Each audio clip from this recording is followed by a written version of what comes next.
The broadcast is now starting. All attendees are in listen-only mode. Yes, hi, this is Chuck Schildenbrand, and today's topic is the first of two that deal with customizing the database. The idea is that a database is a very open-ended tool, a very powerful tool. It's a collection of candidate records based on resumes, but it's a whole lot more than that. And so you want to make it your own. You want to take here. If we look at the screen here, my cursor is circling around what in essence is a reference card: name, address, and phones, and email, and then date fields and text fields. Well, you can change all these labels. They don't have to say entered, last updated, follow-up call. They can say whatever you'd like them to say. And even over here, where the address section is, my screen is set up basically for addresses that are in the USA format. But if you're in some place other than the United States, you can change this so that you don't have, city and state and postal code. You can change everything is changeable. All this, and it's so simple to do. I always make a point of this, that it's far easier to actually do the changes than to think about what you want the fields to say. Kind of deciding what you want the fields to say is like, not designing a database, but I mean, you're setting up, what information is important to me? What would I like to see in this reference card section, that I can see with 0 clicks? And the same is true now in this Pro version, which is what's on my screen. There are tabs up here for candidates, but a tab for clients and a tab for job orders. Well, the same thing is true. You can change all these. You don't have to say key decision maker, products and services, SIC, public, private, revenue, anything you want. And the same with the date fields. If you go to job orders, it's going to be the same thing. Here's a job order screen, and here's a number of fields: business function, location of job, salary, bonus. Well, you want to change these to reflect your own internal processes. So that's an important thing. Now your database begins to look like custom software designed just for you, and that's a good thing. So you want, to purchase something at a off-the-shelf price, and yet have it look like it was custom made. And it's going to turn out. Let's go back to the candidate tabs. This is really a simple thing to do. So we're going to talk about naming all these fields. It turns out, here's one more field. Let's get there from the candidate side. On the candidate screen, this section right here deals with send out an interview activity. Well, if I click this tab, let's just click open. Here's a screen that is a bridge between a person and a job. And that bridge screen contains basically the chronology of a send out. Resume sent, phone interview, first interview, second. You can change all this. Current issues, next step, money needed. And then unless you're doing contract work where you're dealing with bill rates and pay rates because the person that you're dealing with is working for you, you're placing that person on a contract assignment. If you do that sort of thing, then you need more fields for things like pay rates and overtime and bill rates. If you don't, these are kind of extraneous, but the point is this is an important screen. This is kind of the core of the Pro version of RESUMate, so you can customize this as well. So we're going to talk about today how to change these labels so that they reflect your preferences. We're going to add one more thing to the topic list for today, which is on the right-hand side of the RESUMate screen. I'm in a candidate screen right now, so it's candidates, but it's true for clients and job orders too. The right-hand side of the screen is given over to text. Let's go back to the candidates where it's the most obvious. One big chunk of text is the resume, and you tend to have that big chunk of text sitting right here. You want to be able to see the resume with 0 clicks. And you want to have a place to put your notes where you can see your notes side by side with the resume. And so, well, you can change all this stuff too. Resume and notes are pretty standard, but you can have a LinkedIn profile tab. And if you have somebody's profile, LinkedIn allows you to make a PDF version of the profile. You can stick that PDF file right in here so you can see the profile next door to the resume. You could have an interview form. We provide this one as a fill-in form. You can, fill stuff in. often say that with a database, structure is better. The more structure, the merrier. I mean, structure is better than no structure. And so with an interview form, all you're providing is a structured place for things like non-competes, if that comes into play for you, or relo issues and job change impediments like a spouse job or kids in high school, whatever. Having a place specifically in the database for that data makes everything consistent, and that's a good thing, especially if there are multiple people data items, adding data to the database. So you can have a reference check. You can have all, this is text on the right-hand side, typically the resume and your notes side by side, but you can have lots of other text blocks, or what we call memos, memo attachments or memo sections. We can customize all this stuff. So now let's get into it. This is not a difficult topic at all. I'll go back to saying it's hard to think of what you want. It's easy to implement it once you know what you want. So let's do the implementation by clicking on File, Database, Tools, and then the very top item in the Tools menu. There's a whole bunch of stuff in the Tools menu. This is basically where all administration for the database is done. But if I click, the very top one says Settings, click. Well, here's a box that says Database Settings. And there are tabs in here, and gee, no surprise, these tab titles correspond to the different screens in RESUMate. So candidates, clients, job orders, job order activity. Now, we're going to start with the candidate tab. And every one of those boxes, every one of these tabs rather, has this labels box. So if I go to the client tab, labels box, job order tab, labels box, activity tab, labels box. So let's go back to candidates. Here are my date fields: date entered, last update, follow-up call, recruiting call, orientation. I had this. We'll change this one. This was put in the demo for some specific person, just fine, because you can change the dates to anything you want. But let's calling this. I'm going to double-click this date 5 orientation, and I'm going to backspace over that and say, single finger typing, always slow and difficult.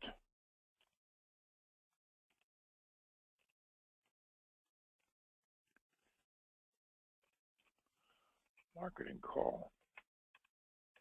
So I've given a field a new name. Enter label. I got rid of the old label, put in a new label. OK. Now it says marketing call right here. But if I click save, now my screen says marketing call. So could this be any easier?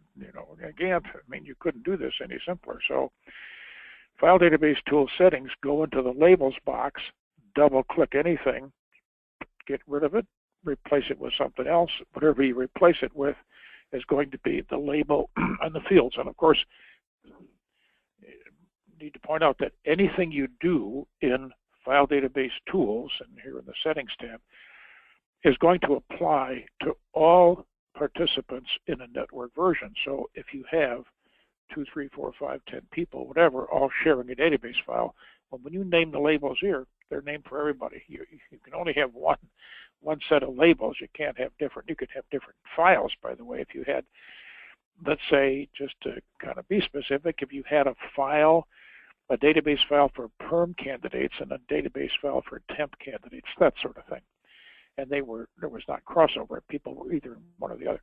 You could have separate data. Well, then you could customize those two separate databases completely differently, so that temp candidates had a different screen appearance, and then the activity screen, the link between a person job, that has different than depending on which database it is.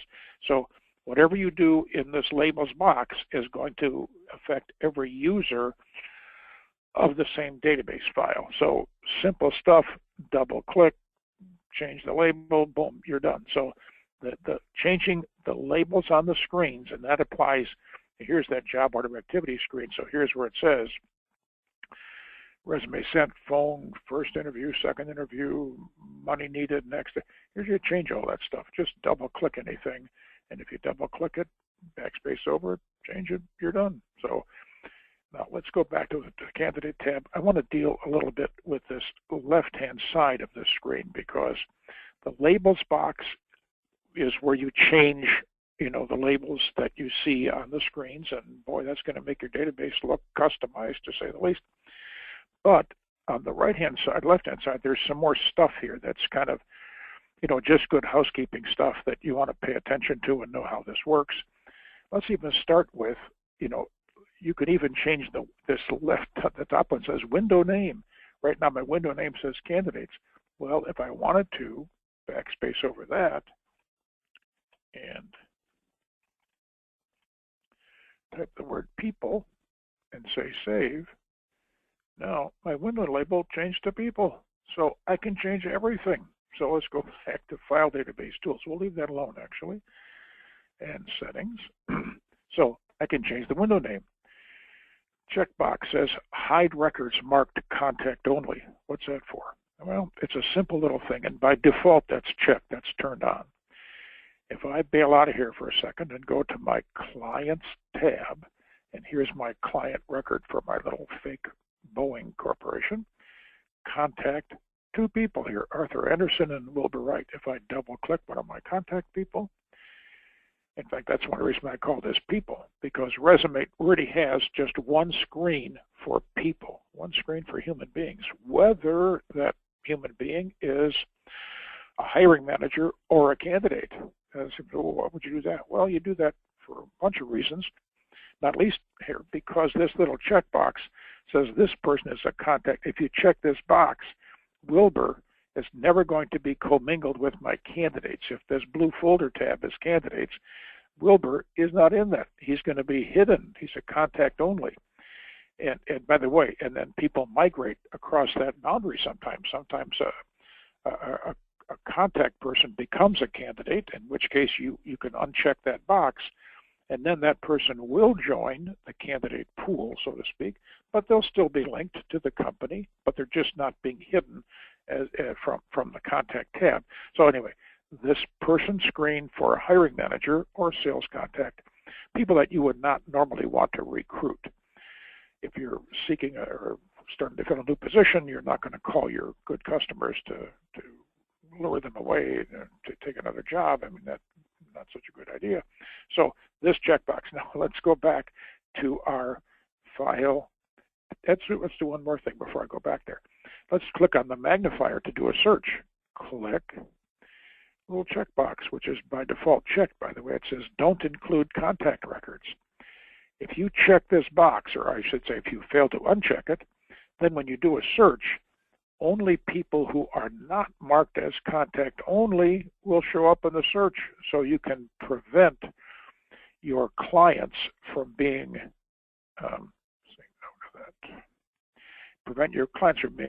from being targets of a search. So now let's go back to File Database Tools, Settings. So now we can name the window itself, but this hide records marked contact only means hide means two things actually. Don't commingle them with your true candidates, and don't include them, by default anyway, don't include them in searches.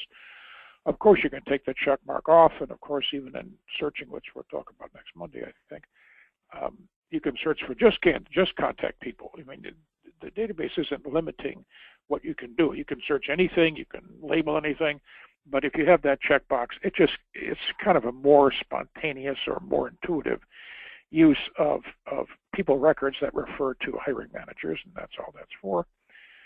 Auto numbering is something that you would do if you check this box. Every time you add a record, it's going to pick up a number. Mine is going to pick up the next value. It says 11071. So if I add a new person, that person is going to pick up an ID number. Why would you want that? Pretty much the only answer is if you send blind resumes, and by blind I mean not just the contact data removed, but the first name, last name removed, maybe just the last name removed. So it says John or Mary, but doesn't say the last name. If you have an ID number and you send a resume from which contact information has been removed, you need a cross-reference number. So if you do that sort of thing, if you send blind resumes, you probably would want to have auto numbering turned on so that every record, you don't need to remember And by the way, anything in this ID field has to be a unique value. So you want to let the computer do the assigning, because you could easily assign, this, well, make this one 1001. Well, you try to make another one 1001, and it can't, because it has to be, say, number already used. So letting the computer assign the number, if you're going to send blind resumes from which name information has been removed, have a number to serve as a cross-reference number. These next two things are really valuable, and the defaults are just what you see on my screen. Date entered, last updated. Now, mine happen to be exact matches, but they don't have to be exact matches. If you click this down arrow, you're going to find all of the 6 date fields. The date fields that you've customized over here are so some people say acquired. Doesn't have to say entered, just does not have to match what that little thing says. Mine happens to match, and that's okay. And the same, some people call it last changed. So we don't care what you're going to click this down arrow, and you can find your last changed item in here. So we'll just leave mine say what they say already. But the point is, if you have these things filled in, then when a record is added to the database, today's date automatically pops into that field. If you make a change to a record, you add a note, you do anything to the record where you have to click the save icon at the top, then automatically today's date goes into the last updated field. That can be a very useful thing, because you wouldn't want to have to remember every time you add a record that you want to put today's date in. Nor would you want to remember, which would be harder to do if you just make some changes. You add a note to a record and you click save. Well, if you didn't change the field called last update, it wouldn't fill in automatically. But typically, we want these fields to be filled in automatically, because the date entered and last update are here, if we just go back there, cancel the changes, yeah. If I go back to a record, date entered and last updated tells me this record came in on the 13th, it says, of February, and it was last updated on the 27th. Just, again, you like 0 clicks is a good thing. So looking at a record with 0 clicks, I can see how old it was itself, and then when was it last changed. Well, that's handy stuff. It's a way to give you a search hook, so to speak, kind of a hook of last resort. You can say, well, show me all the records entered in the month of February or something, but primarily, let's say that you knew that you had spoken to somebody sick. You can't think of the person's name, but you spoke to them, made a note 6 months ago. You can use the last updated date as a hook. Show me all the records updated in October or something, and you could see, oh, there's that person that I was trying to find. So having these date fields automatic is a good thing. And if you check these boxes, which I don't do, but you can lock the field. I don't think there's any reason to lock last updated. You could say, here, if I check that box, what's going to happen? If I say save and get back to my record, now the date entered field's kind of hard to see, but it's grayed out. I cannot click this down arrow. I'm clicking like a crazy person. I can't change that date. I can still change last updated because the down arrow is active, but I've grayed out the word entered. So if you want to make it so that once it's put in, it cannot be changed unless you went back here, which is what I'm going to do.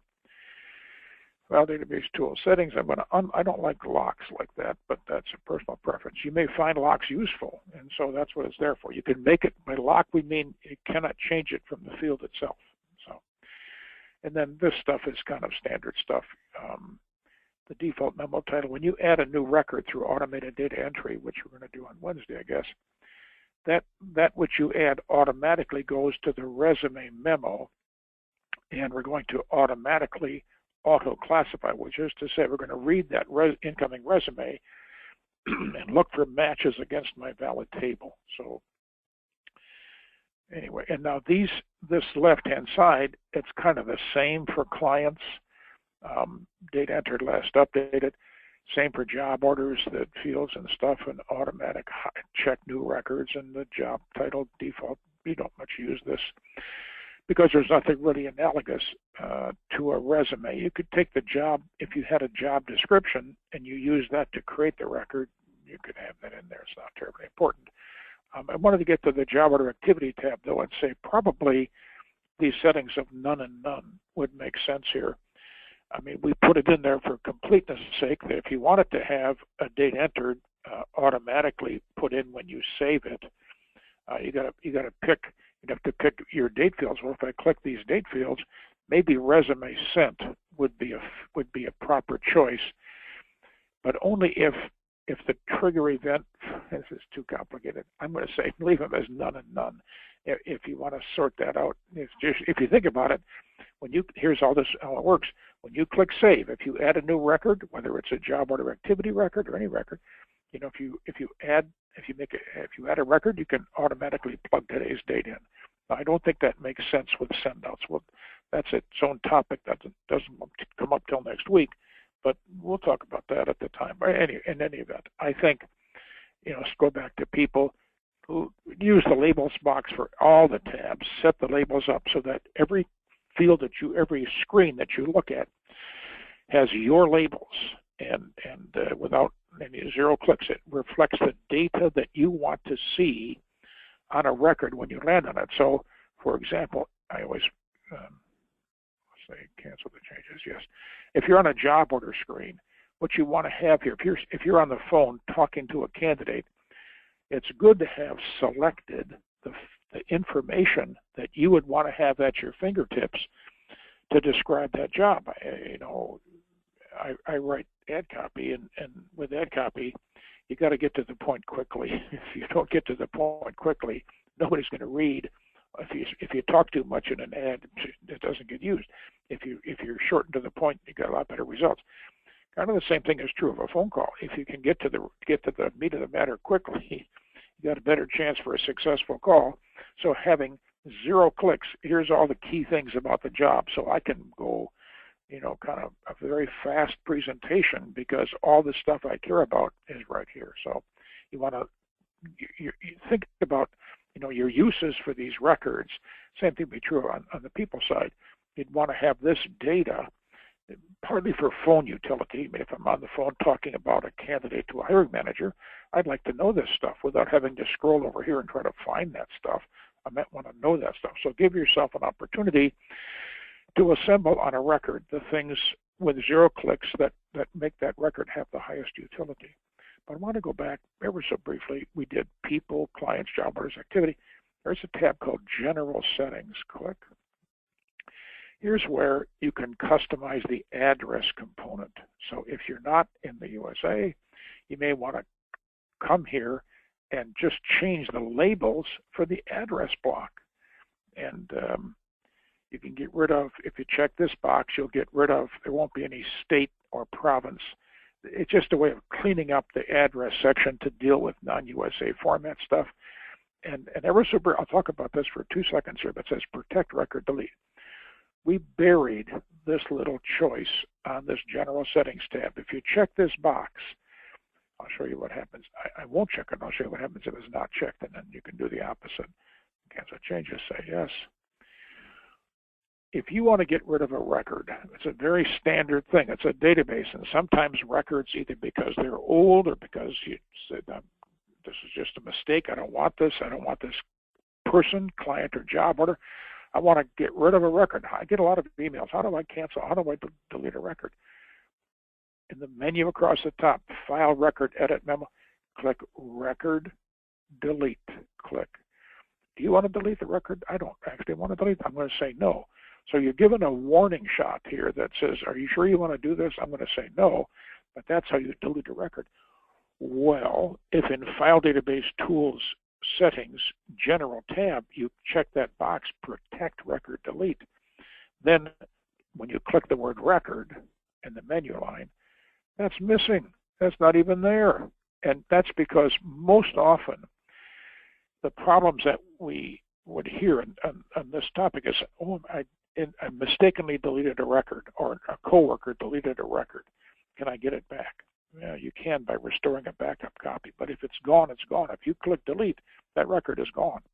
So being able to protect inadvertent deletions, and you can always come back in File Database Tools Settings, take the check mark off, and you can go back and delete the record later on and then turn it back on if you want to. Let's go back to the Settings tab and finish up here. So we talked about this stuff. We talked about this stuff. Let's talk about this stuff, standard memos. I've got standard memos as resume, LinkedIn profile, short form interview, reference check, candidate highlights, notes. That looks like that's my checklist. I got a lot of memo titles in there. What you want to do, because text is such an important component of the stuff you have to deal with, you may want to create standard memos, new things where here, and let's do one. We'll come right back and let me show you what I'm talking about here. If I take this short form interview, and by the way, in RESUMate 15, normally we have dual panes, right? We have typically this is the setup. You got the resume here and the notes here. And so we're two panes. We're using the whole right-hand side of the screen.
Yeah, hi.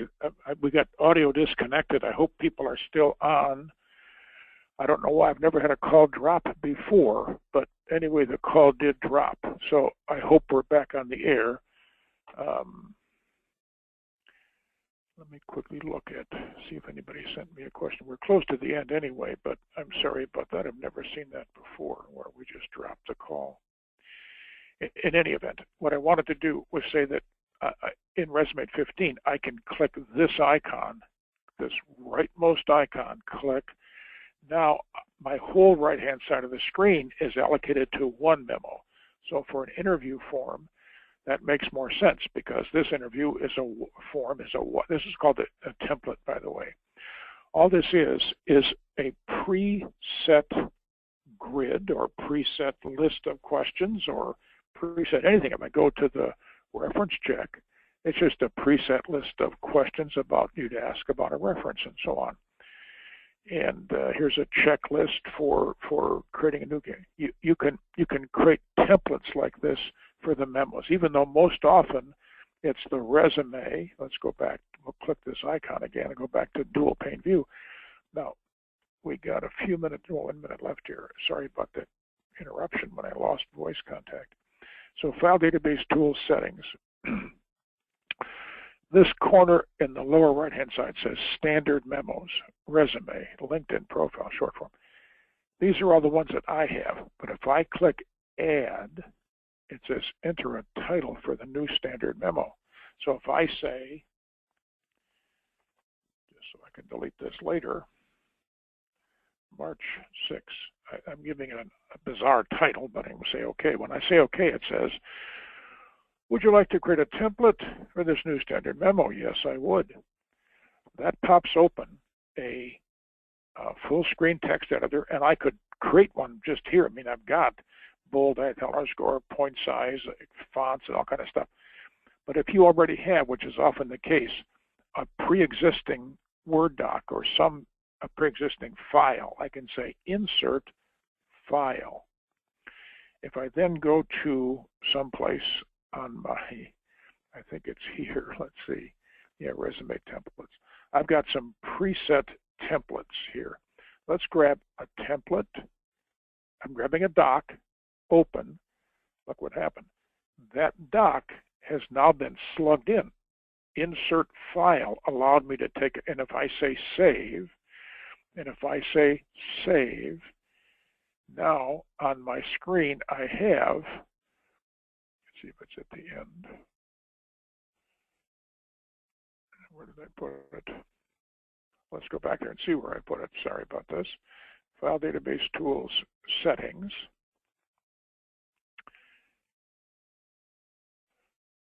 Maybe I didn't save it.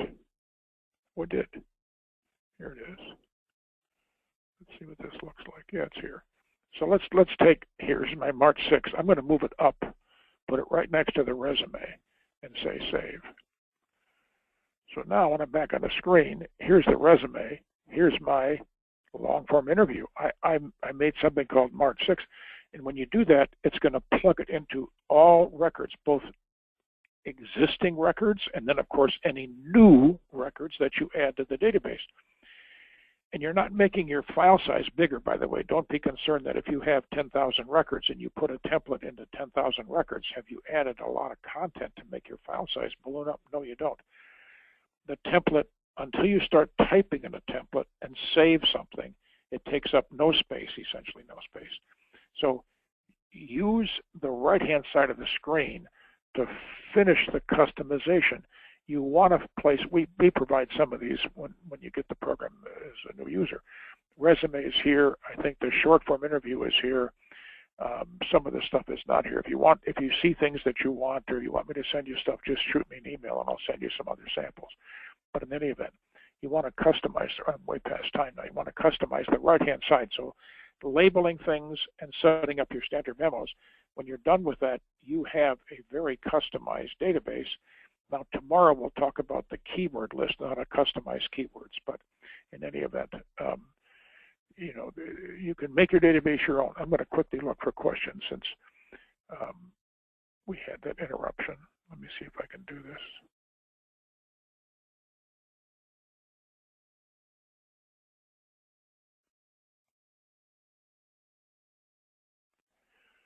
This is not the world's best interface. Let me see if I can do this, because I know there were questions.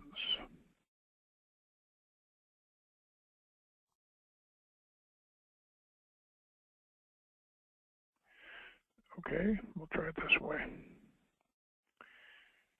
Can you create a memo that is only specific to the person, company, job, or record?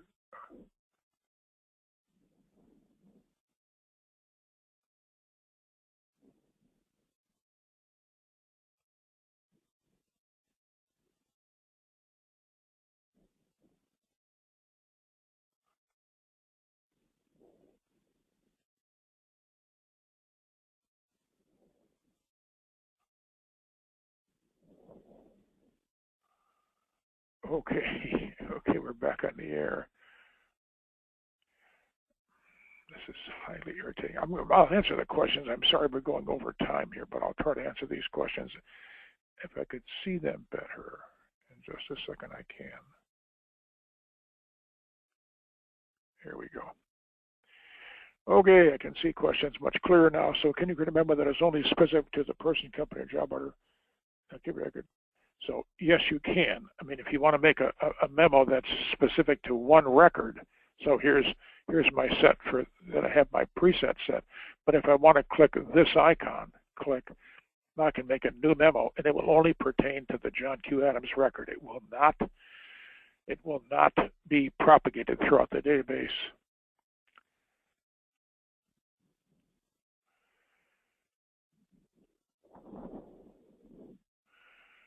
Yeah, it's kind of complicated. You can certainly find records that have a memo title. Here, let me show you a couple other things. In File Database Tools, there is a thing called Memo Title Cleanup. Click. This is a clever thing that allows you to merge multiple memo titles into a single memo title. And that would be the starting point for what your question is going toward. But in the end, you would do in the full search screen, if I click the search icon and click full search and click here to start, we're getting too deep in the woodwork here, and I say memo, and I say select, and I can say has keyword, and this allows me to search only memos with titles like I could, oh, but for this, by the way, you would need to take your memo that you made for one record, make it into a standard memo. This is way too complicated. Shoot me an email or give me a call and we'll deal with that. I don't want to go too much further down that path. It's not appropriate for too many people. So let me get out of here and here. Now, can you change a date field to a text field? No, you can't. If a field is a date fields have these drop-down arrows. Oh, yeah, that's still grayed out. Date fields have these drop-down arrows, and so they're treated differently than text fields. So you're stuck with the fact that on the candidate or the people screen, you got 6 and 6. You can't switch them around. You can put dates. By the way, if you're in a date field, I'm going to touch function key 1, or function key 9. So I'm going to touch F9 on my keyboard. And F9 puts in today's date. You can sort of more easily make a text field into a date field, knowing that for today's date, touch function key 9, but you can't switch these to be text fields.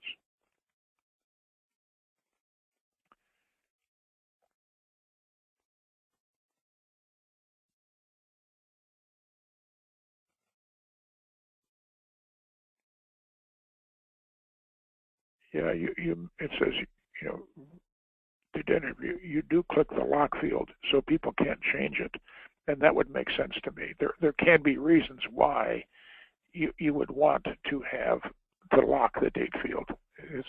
There are reasons, and the reason you're giving here is a good reason.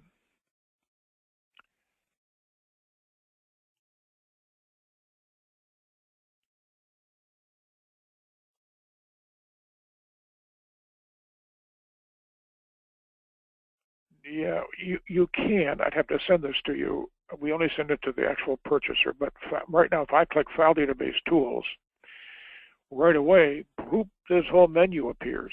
But you can put a password. When you get to Tools, you don't see this. It says Tools Login, please enter password. So yes, because you can do so many things in File Database Tools, in this case settings, be the same tomorrow with Edit Valid Table, because those are so significant, so administratively significant, you can lock that down with a password so that only the person with a password can ever even get this far. So I think that makes sense. Okay, we're way past time, so thanks for attending, and I'll be sending out the link for tomorrow when we're going to talk about the keyword set at the bottom of the screen. So thanks for attending, and we'll be sending an email shortly for connecting up for tomorrow. Thanks.